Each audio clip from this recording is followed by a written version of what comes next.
Tawagin niyo na lamang po ako sa pangalang Marjon. Bunso ako sa aming 4 na magkakapatid. Tulad ng iba ay nais ko ding magbahagi ng kwentong kababalagan na aking naranasan nung ako'y bata pa lang. Nagbibinata ako nung una kong naranasan ang nakakatakot kong karanasan patungkol sa aswang.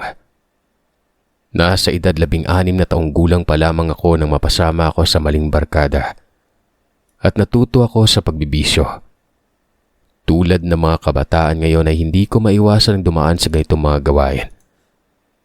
Ang magbarkada at matutong gumala at umalis ng bahay kahit madilim na. Lagi din akong napapaaway.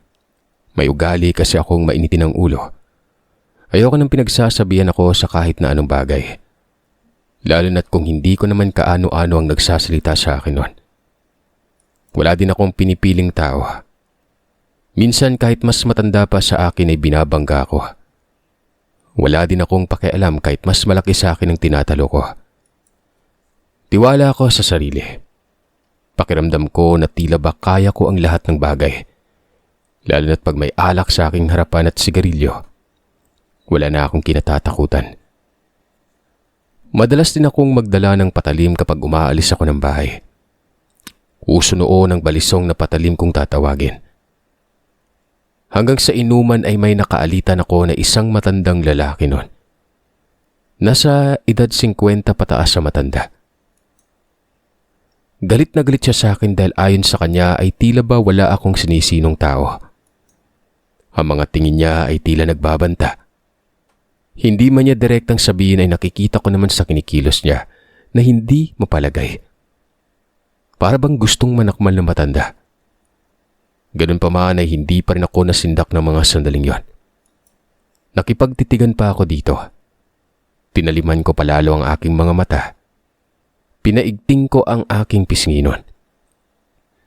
Hanggang sa nagdesisyon na lamang siyang magpaalam ng umuwi dahil ayon sa kanya ay lasing na siya. Hinatid pa siya sa kalsada ng pinsan kong lalaki para masigurado na hindi siya matutumba o mapano. Masikip kasing dadaanan palabas doon sa aming kinaroroonan. Magkabila ang tubuhan ng nakapalibot sa daanang yon. Inakala ng lahat na umuwi nga ng diretso ang matandang yon. Wala silang pagdududa o paghihinala sa mga aksyon nito. Nasa isip ko na pag uwi ko mamaya ay sigurado na akong may nakaabang na panganib sa dadaanan ko. Inabot ng hating gabi bago natapos ang inuman. Mahigit 2 oras na mula nung umalis sa matanda para umuwi. Lasing ako pero hindi yung tipong isang tulak lang ay matutumba na. Nasa isip ko pa rin na paano kung may humarang sa aking daan. Paano kung abangan ako ng matanda sa tubuhan. Narinig ko kasi ang balita na isang aswang umano sa lugar namin ng matandang yon. Ganun pa man ay hindi ako nakaramdam ng takot. Nang nasa kalagitnaan na ako ng tubuhan ay nakaramdam ako ng mga yapak na tila ba may sumusunod sa akin. Mabilis ang mga yapak hanggang sa naramdaman ko na tila ba nasa unahan ko na. At mamaya naman ay tila ba nasa likuran ko pa. Dahil doon ay tinalasan ko ang aking paningin at pakiramdam. Ramdam ko na gustong magsitayuan ng mga balahibo ko sa buo kong katawan. Malakas ang presensya ng nilalang. Malakas ang masangsang na simoy ng hangin na naaamoy ko. Na para bang nasa paligid ko lamang ang kung sinong may dala ng amoy na yon. Hanggang sa may mabagal na tunog na nilika ang nilalang. Tunog kuto-kuto. Huni ng animoy inahing manok na nasa paligid. Ganon pa man ay alam kong hindi yun inahing manok. Napangiti ako dahil alam kong ito ang matandang nakaalitan ko kanina. At ramdam ko na wala sa itaas ang nilalang kundi nasa paligid lang. Maaari ding sumugod ito magmula sa kanan o sa kaliwa. O sa likuran o sa harapan. Walang direksyon na sigurado. Alam ko din na lamang siya sa lakas at kapangyarihan kung sakaling totoong aswang ito. Lumabas ka na! Alam kong ikaw yan, Manong.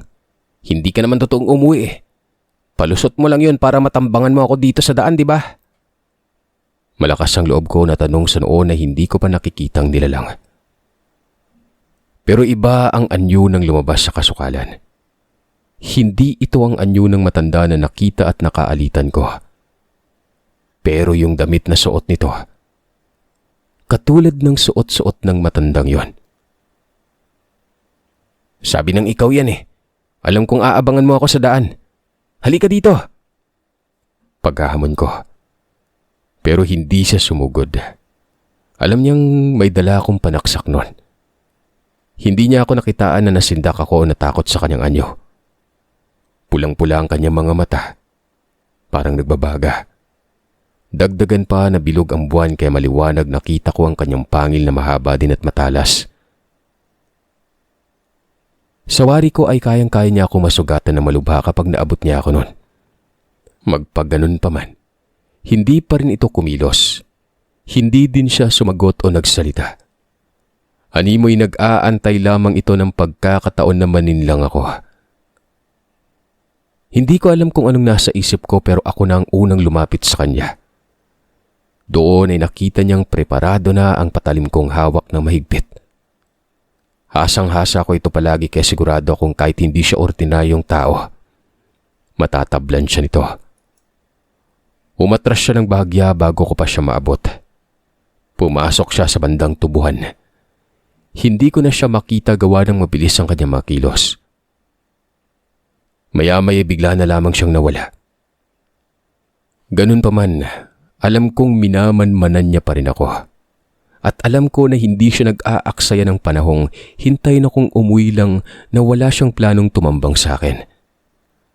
Hindi ako nagpakampante. Alam kong pwede siyang sumulpot bigla mula sa kung saan. At yun nga ang ginawa niya. Bigla siyang lumabas sa kaliwa ko at tinatake ako gamit ang matulis niyang mga kuko. Natawa ko habang sinasabihan siyang, "Matulis yan pero hindi yan matatablan yung kapal ng jacket kong suot." Sabi ko. Naka-jacket kasi ako ng mga sandaling yon. Makapal. At lagi ko talagang dala kapag aalis ako para gumala o makipag-inuman. Doon ay tinawag ko siyang aswang. Sabay saksak ng aking balisong. Pero mabilis ito at maliksi. Nakaiwas siya. Sinipa niya ako ng paharap. Tinamaan ako sa dibdib at natumba. Napakalakas ng pagsipa niya na parang singlakas ng kabayo. Ganun pa man ay hindi ako dapat na magpatalo nun. Kailangan kong bumangon at lumaban dahil kung hindi ay ako ang papatay niya at iihawin. Mahigpit kong hinawakan ng balisong at mabilis akong tumayo. Hinanda ko ang sarili para sa susunod na pag-atake ng nilalang. Humakbang ito palapit.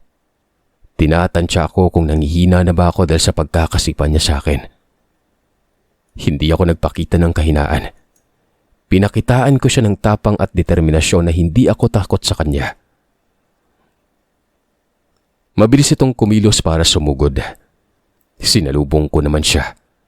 At mula sa kanan ay umilag ako pabalik sa kaliwa. Kasabay ng pahalang at pagsulong noon na iwinawas-iwas ko ang aking patalima. Nakita ko na nahihirapan siyang makaiwas. Gumaganti siya gamit ang kanyang matulis na kuko. Kahit anong gawin ko, hindi ko pa rin siya natatamaan nun. Kakaibang klase ang liksi ng aswang. Habang ako ay madami ng galos at sugat na tinamo. Mula sa balikat ko at mga braso ang tama ng kanyang pag-atake. Marami ang galos na gawa ng matutulis niya mga kuko nun. Alam kong madadali niya ako kapag nagtagal pa ako ng ganitong sitwasyon. Dahil doon ay nag-isip ako ng ibang paraan. Umatras ako ng bagya. Sa tansya ko ay mga 3 metro ang pagitan sa kanya. Pagkatapos ay binaliktad ko ang patalim ko. Hinawakan ko ang talim nito at sinipat ko ang kanyang kinaroroonan para iasinta sa kanya ang patalim.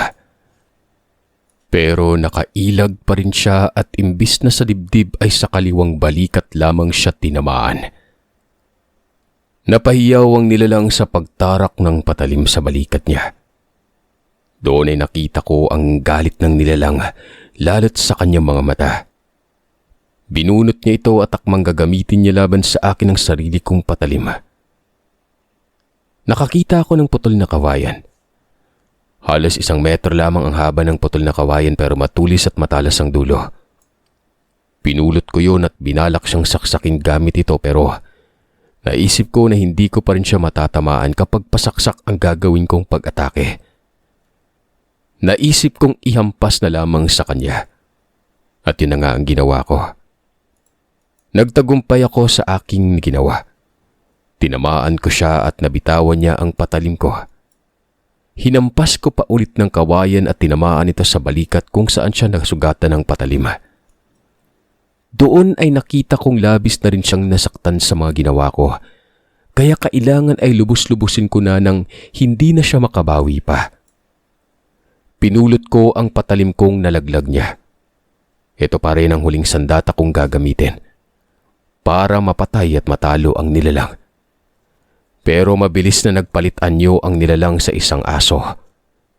Isang kulay itim at malaking aso. Mabilis itong pumasok sa may tubuhan na. At dahil nasa anyong aso siya kung kaya't hindi ko na siya nahabol pa. Patuloy kong pinapakiramdaman ng paligid habang pauwi sa bahay. Hindi ako nagpakampante hanggang sa nakarating na ako. Kinaumagahan ay doon ko na ginamot ang aking mga sugat at mga galos na dulot ng mahabang kuko ng nilalang. Nagulat yung mga magulang ko na makita nila ang kalagayan ko. Tinanong ako ni nanay kung anong nangyari. Nagpalusot na lamang ako na nangyari yon sa sobra kong kalasingan. Na natalisod ako sa loob ng tubuhan na may nakausling sanga ng kahoy, kaya ako nasugatan. Natagalan ako sa pagtayo sa gitna ng daan kaya natagalan ako bago nakalabas nun. At ang galos na aking natamo ay gawa ng dahon ng mga tubo. Yun na lang ang sinabi kong dahilan dahil tiyak na pagagalitan nila ako ng gusto kapag sinabi ko ang totoong nangyari. Lalo na't wala akong sapat na ebidensya o taong nakakita sa amin ng mga sandaling yon na nakaharap ko ang aswang. Alam ko rin na pagbabawalan nila akong lumabas ng gabi kapag nalaman nilang nangyari. Ilang beses kaming nagkita ng matandang aswang at nagkasalubong ng umaga. Wala kaming pansinan na parang walang nangyari dahil wala naman akong pinagsabihan kung anong nangyari nun. Nasa isip kong totoo pero hindi naman ito papakinggan ng kahit sino. Mabilis na lumipas sa mga araw at linggo. Dito naging madalang na ako makipag-inuman sa barkada. Patuloy ko pa rin na hindi pinagsabi ang mga nangyari nung gabing yon. Naisip kong baka hindi na rin ako gagambalain ng nilalang. Hanggang sa isang araw ng Martes, tinawagan ako ng barkada kong si Eric na pumunta sa kanila dahil kaarawan niya. Nagpaalam ako sa mga magulang ko. Hindi ako pinayagan ni Mama dahil gabi na ng mga oras na yon. Naalala kong mga nasa 8:00 na ng gabi nung umalis ako. Pumunta pa rin ako kahit hindi ako pinayagan ni Mama at Papa. Pagdating ko ay nag-inuman kaming magkabarkada. Hindi ko na namalayan ng oras dahil inabot kami ng hating gabi nun. 1:00, natapos kami ng inuman. Iniwanan kong tulog ang aking mga kabarkada. Sobrang lasing ako at halos matumba na kapag naglalakad. Pero pinipilit ko makalakad ng diretso. Minumulat ko ng pilit ang aking mga mata. Binabaybay ko ang daan pa uwi. Malayo pa yung bahay at halos kalahating kilometro pa ang lalakarin ko. Walang kabahayan sa parting yon. May 3 magkaibang parte ng palayan pa akong tatawirin bago makarating sa may kakahuyan na malapit sa amin. Pag natawid ko na ang matayog na kakahuyan, malapit na ako sa bahay. Pero walang ano-ano. Nagulat ako nang biglang nag-iba ang daan. Puro kapunuan ang nakikita ko at wala nang palayan. Paglingon ko sa likuran ko ay nasa ilog ako na mababaw ang tubig. Takang-taka ko kung paano ako napunta sa ilog gayong malayo ang ilog sa amin. Kinabahan ako sa unang pagkakataon. Ngayon ko lang ito naranasan. Animoy na wala ang kalasingan ko sa nangyari. Pakiramdam ko ay binabagat ako. Kaya naging alerto ako ng mga panahon na yon. Nag-isip ako kung anong dapat kong gawin. Maya-maya ay halos mawala ng lasing ko. Hinubad ko ang jacket. Yung jacket na lagi kong suot kapag umalis ako ng bahay. Akma ko na rin sanang huhubarin ang aking damit para baliktarin. Nang bigla akong sunggaban ng isang malaking aso. Itim yun. Natumba ako kaagad ng walang kalaban-laban. Hindi ko na nahubad ng tuluyan ang aking damit. At doon ay bumalik ang lahat sa normal. Wala na yung tubig. Wala na yung ilog. Nasa gitna na ulit ako ng matayog na kakahuyan. Pinilit kong pigilan na makagat ng aso na yon na nasa ibabaw ko. Tinukod ko sa leeg nito ang aking mga kamay. Pero napakalakas ng nilalang na yon. Nakagat niya ako. Puntire niya ang leeg ko pero nahihirapan siya dahil nanlalaban ako nun. Imbis na sa leeg ako makagat ay sa balikat tumama ang mga matutulis niyang pangil. Kahit anong gawin ko, wala akong naisip nun kundi pagsusuntukin ko na lang siya. 3 beses ko itong tinamaan. Hindi ko alam pero parang nakadama din siya ng sakit kahit papano eh. Nang walang ano-ano ay bigla itong nagpalit ng anyo. At hindi na ako nagulat nang nakita ko na ito ang matanda. Sa ikalawang pagkakataon ay nagkaharap kami. Palakasan ang naging labanan pero dahil hindi siya ordinaryong tao at lasing na naman ako, hindi ko nakayanan yon. Halos mawalan ako ng malay dahil sa unang kagat na bumaon sa balikat ko. Nagdudugo ito. Magpaganon pa man ay pinilit ko o binigay ko lahat ng lakas ko. Makaalis lamang sa pagkakadagan niya sa akin. Napilitan akong iuntog ang ulo ko sa noo niya. Hindi ko alam pero napahinto siya noon. Napaupo siya saglit sa damuhan at tila ba naghihintay ng makabawi ng lakas niya. Sinamantala ko ito para bunutin ang patalim na yari sa tanso na palagi kong daladala at siyang pinangsaksak ko sa kanya noon. Mabilis akong kumilos at itinarak ko ito doon sa kanya. Hindi siya kaagad nakailag. Natamaan ko siya sa may tagiliran. Kitang-kita ko ang epekto ng pagsaksak ko na yun sa kanya. Magpaganon pa man ay naggawa niya pa rin makatakbo. Hindi ko na siya nahabol dahil hindi ko na rin kayang tumayo pa. Ang tanging nasa isip ko noon ay kailangan ko nang makauwi ng mga sandaling ito. Pero wala, hinang-hina ako. Ramdam ko na rin ang sugat ng pagkagat nun sa balikat ko. Alam niyo, tila ba nagkaulirat ako nun. Nanumbalik sa alaala ko yung mga bagay na pinagsisisihan ko. Ang hindi ko pagsunod sa mga magulang ko. Ang katigasan ng ulo ko. At ang sobra-sobrang pagtitiwala ko sa sarili. Doon sa isipin na yon ako nawalan ng malay. Nakatulog ako sa gitna ng kakahuyan. Nagising ako ng mga madaling araw. Pinakiramdaman ko ang sarili. Iniisip ko kung buhay pa ba ako o patay na. Para akong baliw na tinatanong ko ang sarili ko noon. Sinampal-sampal ko pa yung pisngi ko hanggang maramdaman ko yung sakit. Doon ko napagtanto na buhay pa ako. Laking pasasalamat ko talaga noon. Naging emosyonal ako. Nagpa siya akong umuwi na sa bahay. Tutal pakiramdam ko ay kaya ko na. Dumating ako sa bahay ng umaga na at agad akong pumasok sa kwarto ko at ginamot ang sugat. Lalo nang idinulot ng pagkagat ni Manong sa akin noon. Hinugasan ko itong maigi bago ko nilapatan ng lunas na para sa mga kagat ng hayop. Nagpahinga ako saglit bago lumabas para mag-amusal. Tinanong ako ni Mama kung bakit hindi ako nakauwi kagabi. Unang pagkakataon kasi na hindi ako nakauwi noon. Kilala kasi nila ako ni Papa na wala sa ugali ko ang matulog sa bahay ng barkada at kainuman. Kinag-aalala sila. Nakonsensya ako nang marinig ko ang mga sinabi ni Mama. Hindi naman na napansin ni Mama ang aking mga sugat dahil nagsuot ako ng maluwag at mahabang damit noon para pagtakpan ng sugat na ito. Pero tila ba nagulat ako nang tinanong ako ni Mama ng, ayos na ba ako? Bakit walang-wala ako sa sarili? Bakas ang pag-aalala sa mukha nito. Kasunod nito ay ang pagtanong niya kung may gusto ba akong sabihin sa kanila ni Papa. Parang gusto ko nang aminin yung buong katotohanan. Total mama ko naman siya, tiyak na paniniwalaan nila ako ni Papa. Pero pumasok sa isipan ko na paano yung Manong? Magdudulot ito ng dagdag na gulo lalo na pag nalaman ni Papa. Ito kasing matandang lalaking ito kahit papano ay close ito ng Papa nung panahon na hindi pa ito pinaghihinala ang aswang. Pero dahil sa bali-balitang minan nito mula sa kanyang yumaong ama ang pagkaaswang, ay nagsimula nang umiwas si Papa sa kanya. Mabait naman yung taong yon.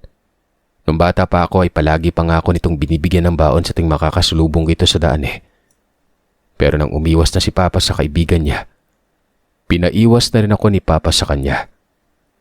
Doon na rin nagsimula ang hindi pagkapalagay ng loob nila sa isa't isa. Kaya nga nung nakainuman ko ito sa bahay ng pinsan ko na pamangkin ni Mama, na siyang pamangkin din naman ng Ginoo sa kabilang side ng pamilya. Doon na ang pagmungkahi ko ng tig-isang baso kada isa sa amin ay minasama ito ng Ginoo. Doon siya napikon.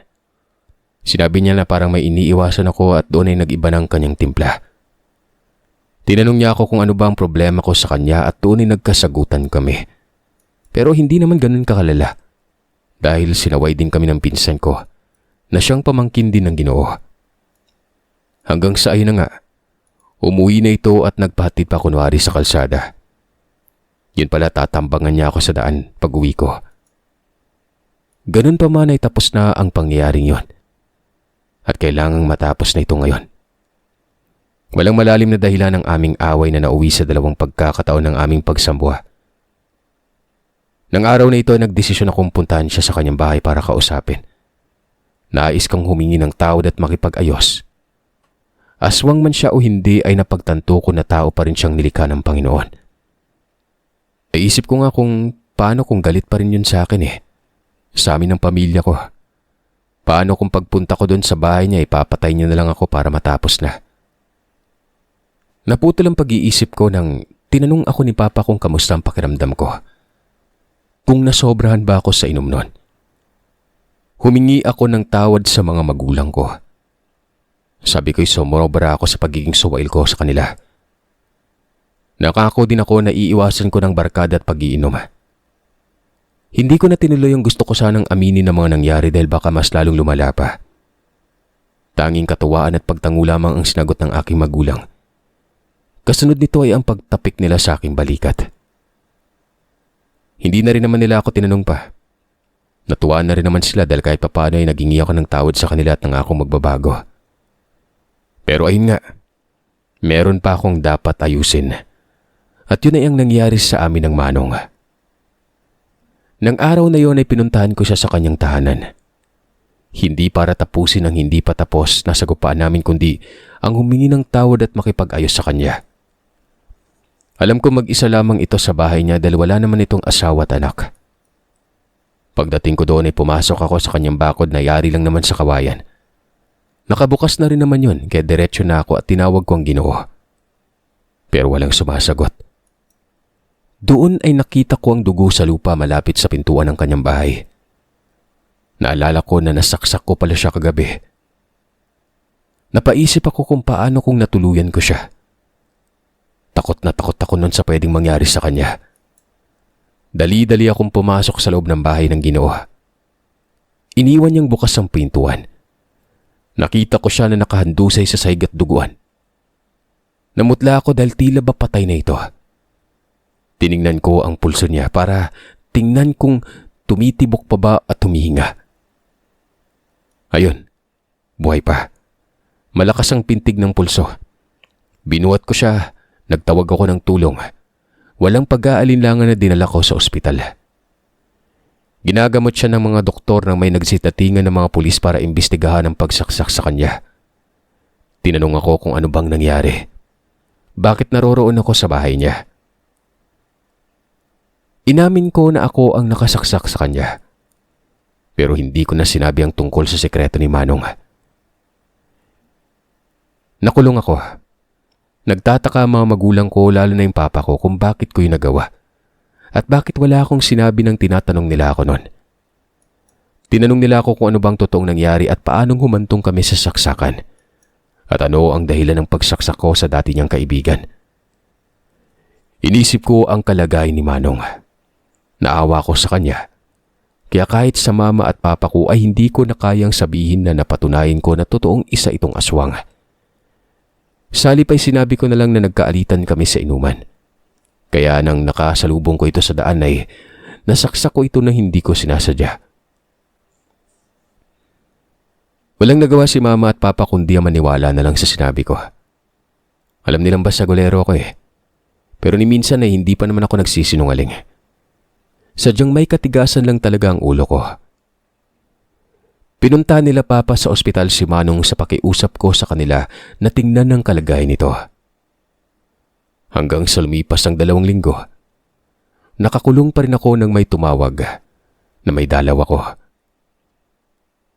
Doon ay nakita ko si papa at si Manong na hinihintay ako. Umupo kaming 3 sa receiving area ng mga dumadalaw. Masayang sinabi sa akin ni Papa ang mga katagang makakalaya na ako noon. Kinausap niya na umano si Manong. Siya na mismo ang nagwika na papalayain ako. Dahil aksidente lahat ng nangyari. Tumingin ako kay Manong. Pinahinawatig ko sa kanyang pasasalamat. Sinabi ko kay Papa kung pwede muna kaming iwan ni Manong noon. Pumayag naman si Papa at iniwan kami noon. Doon ay nag-usap kami ng maayos. Taos puso akong humingi sa kanya ng kapatawaran. Nagwika naman ng Ginoo na kalimutan na namin ang nangyari. Sinabi pa na siya nga dapat ang humingi ng tawad sa akin dahil siya ang nagtangkang patayin ako, na ipinagtanggol ko lamang ang sarili ko. Nagpasalamat siya na dinala ko siya sa ospital. Kung hindi ay wala na sana siya ngayon. Na sa kabila ng lahat ng nalaman ko tungkol sa kanya, ay wala akong pinagsabihan. Mapagkakatiwalaan niya umano ako. Sinabi niya rin sa akin na kahit na nagiging halimaw siya sa dilim ay wala pa naman siyang nakain na tao kahit isa.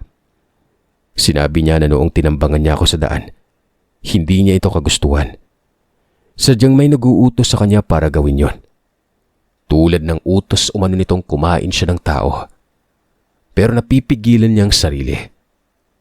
Nang panahon na tinambangan niya ako ay nanaig ang halimaw na nasa kanyang kaloob-looban nun. Marahil ay dara na rin siguro ng tampo at galit niya sa amin ni Papa. Niyakap ko si Manong at tumingi ako ng tawad sa kanya. Sa biglaang pag-iwas ko at pandidiri ko sa pagkatao niya na hindi naman niya gustong ipamanas sa kanya.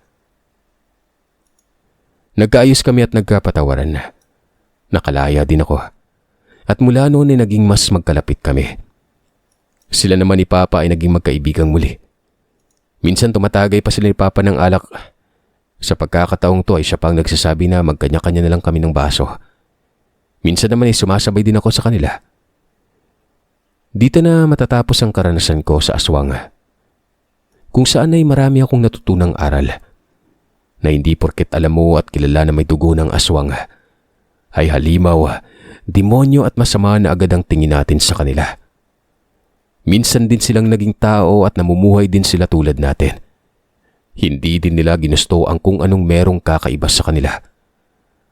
Ang kailangan lang talaga sa mundo ay ang edukasyon na mabuksan ang ating kaalaman sa mga nilalang at kung paano natin sila pakisamahan.